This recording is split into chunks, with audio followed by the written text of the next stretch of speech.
মানে আমি যে গাছের পাশে দাঁড়িয়ে আছি এটি হলো একটি টেন্টল বেগুন বা বন বেগুন নামে পরিচিত। আমরা গ্রাম্য পরিবেশে যারা বসবাস করি অনেকে এটিকে বেখৈর বলে চিনি। এটি হলো একটি অরণ্যজাত বেগুন গাছ, সাধারণত 4 বা 6 ফুট পর্যন্ত লম্বা হয়। এটি আমরা অনেকে রান্না বা ভাজি করে বা ভর্তা করে খেতে খুব পছন্দ করি। অনেক ভারী মজা, যারা খেয়েছেন বলতে পারবেন। এটি রান্না ভাজি ইত্যাদি করে খাওয়ার পাশাপাশি ভেষজ বা ঔষধি গুণেও ভরপুর এতে রয়েছে। ঔষধি গুণের মধ্যে সর্দি কাশি, পেটের রোগ বা ব্যথা সারাতে খুব ভালো কাজ করে এটি।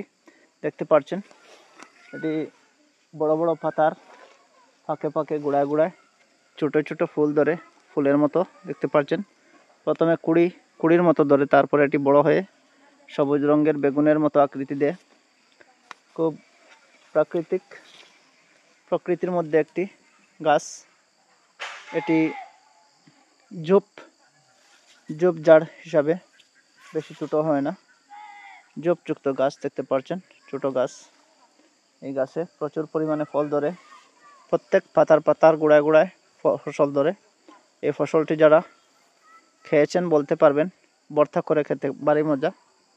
তো আপনার এলাকায় এই ফলটিকে কি বলা হয়, কি বলেন, অবশ্যই কমেন্ট করে জানাবেন। ভিডিওটি শেয়ার করে দেবেন, ফসলটি সম্পর্কে জানতে সবাইকে সুযোগ করে দেবেন। এই ফসলটি আবারও বলছি, এটির নাম হলো টেন্টল বেগুন বা বন বেগুন, অরণ্যজাত একটি ফসল গাছ, বেগুন গাছ।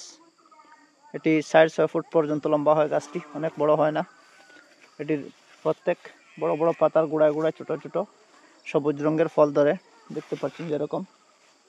এই যে দেখুন, এটি রান্না করে, ভর্তা করে, ভাজি করে খাওয়ার পাশাপাশি ঔষধি গুণেও ভরপুর। এটিতে পেটের রোগ, ব্যথা, শরীরের ব্যথা, সর্দি কাশি জ্বর ইত্যাদিতে অনেক কাজে আসে।